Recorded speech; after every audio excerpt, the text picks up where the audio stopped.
देखिए, बहुत ही दुखदायी घटना है। मैं समझता हूँ पूरे पंजाब को और ख़ास तौर पे जो नौजवान उनके साथ जुड़े हुए थे, जो उनके फॉलोइंग थी, उन सारों को एक बहुत बड़ा सदमा सभी को लगा है। और इसने साथ साथ पंजाब के अंदर लॉ एंड ऑर्डर की जो बिगड़ती हुई स्थिति है उसको भी एकदम बेनकाब करके लोगों के सामने रख दिया है। मेरा मानना है कि इसकी पुलिस जांच कर रही है और जल्दी पकड़े जाएंगे, इस बात की उम्मीद है जिन्होंने ये किया है। कोई भी गैंग है, कोई भी व्यक्ति है जिसने ये इसको मौका दिया है। परंतु इसके साथ साथ आज ये भी जरूरी है कि ऐसी दुखदायी घटना, ऐसी भयावह घटना दोबारा ना घटे। इसलिए केजरीवाल साहब और भगवंत मान जी को चाहिए कि पुलिस को अपना काम करने दें। इन्होंने पहले अपने एमएलएज को नसीहत दी थी कि पुलिस के काम में दखल ना करें। तो आज मेरी इनसे विनती है, सरकार से, भगवंत मान जी से और केजरीवाल साहब से, कि आप दिल्ली में बैठ के पंजाब पुलिस के काम में दखल ना दीजिए।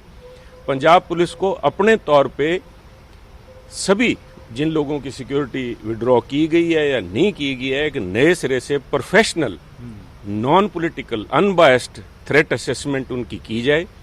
और फौरी तौर पे जो लोग जिनको निशाना बनाया जा सकता है असामाजिक तत्वों के द्वारा या क्रॉस द बॉर्डर जो बैठे हैं, आईएसआई जैसी एजेंसीज हैं जो पंजाब के अंदर अफरा तफरी फैलाने के लिए किसी आदमी को टारगेट कर सकती है, ऐसे माहौल में उनको फौरी तौर पे सुरक्षा वापस मुहैया करवाई जाए। और ये जो सिर्फ वाई झूठी वाई लूटने का जो प्रयास है, इसको बंद करें। ये मेरी सबसे पहले उनसे प्रार्थना है। और मैं समझता हूं कि इस मसले में अगर पंजाब सरकार या पंजाब पुलिस पूरी तरह अमल नहीं करती तो बॉर्डर स्टेट को देखते हुए कम से कम सेंट्रल गवर्नमेंट को, होम मिनिस्ट्री को संज्ञान जरूर लेना चाहिए। और मैं समझता हूं कि अब से पहले जरूर होम मिनिस्ट्री ने डीजीपी साहब या दूसरे पुलिस अधिकारियों से रिपोर्ट ली होगी। परंतु पंजाब की स्थिति दूसरे स्टेट्स की तरह नहीं आंकी जा सकती। आईएसआई का खतरा बराबर बना हुआ है। अगर जेल के अंदर बैठा हुआ एक व्यक्ति या कनाडा अमेरिका में बैठा कोई एक गैंगस्टर इस बात से सिक्योरिटी विड्रॉल से प्रभावित होकर ऐसी घटना को अंजाम दे सकता है, तो मैं समझता हूं कि स्वाभाविक है आईएसआई भी पीछे नहीं रहेगी। इस बात के मद्देनजर जो भी पब्लिक फिगर हैं और खास तौर पे सामाजिक और धार्मिक संस्थाओं से जो मुखी हैं, उनको फौरी तौर पे सुरक्षा मुहैया करवाई जाए और बाकी सबकी जो थ्रेट असेसमेंट है नए सिरे से प्रोफेशनल तरीके से की जाए। आपको लगता है कि जिस तरह से पब्लिसाइड किया गया, किसको कितनी गार्ड थे, कितना वापस लिया गया, ये भी एक बहुत बड़ा लगा और इससे खतरा है आप जैसे लोगों, आपके भी लिया गया वापस? देखिए, मेरे से या किसी व्यक्ति विशेष से ले लेना कोई मायने नहीं रखता, पर कई ऐसे शख्सियत हैं जिनको इस बात का लगातार खतरा बना हुआ है और जो एक इजी टारगेट जिसे बोलते हैं, सामाजिक अफरा तफरी के लिए इजी टारगेट हो सकते हैं, सामाजिक तत्वों के लिए, आईएसआई के लिए, उनको फौरी तौर पे सुरक्षा प्रोवाइड करवानी चाहिए।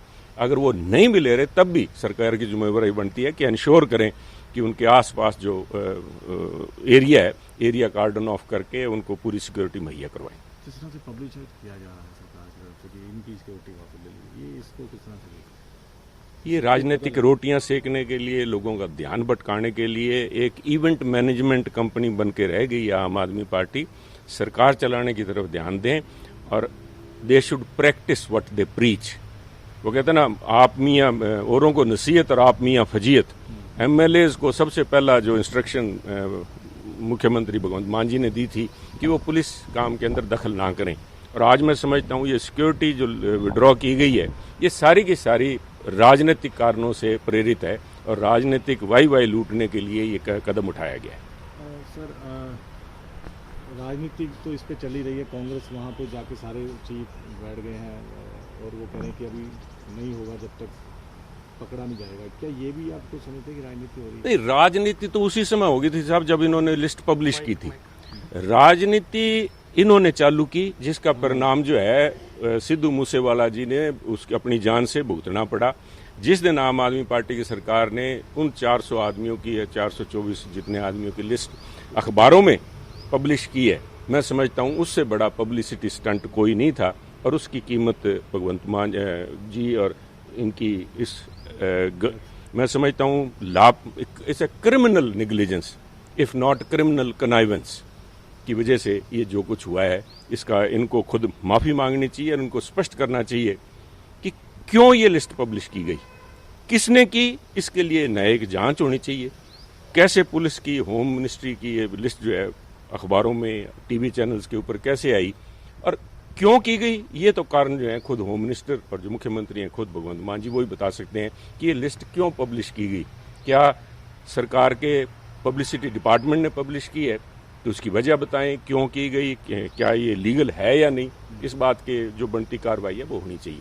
गवर्नर से मिलने जा रहे हैं बीजेपी, आप भी जा रहे हैं, दल जा रहे हैं, क्या डिमांड रहेगी? देखिए, कानून व्यवस्था को लेके पंजाब का मुद्दा हमेशा से बड़ा ये सेंसिटिव स्टेट है, बॉर्डर स्टेट है, तो मैं समझता हूँ उसके ऊपर जितनी भी जिम्मेवारी के साथ इस किस्म की लापरवाही, इस किस्म की कोताही, इस किस्म की राजनीतिक मंतव्य से लोगों की जान खतरे में डालना एक बड़ा चिंता का विषय है पंजाब के लिए।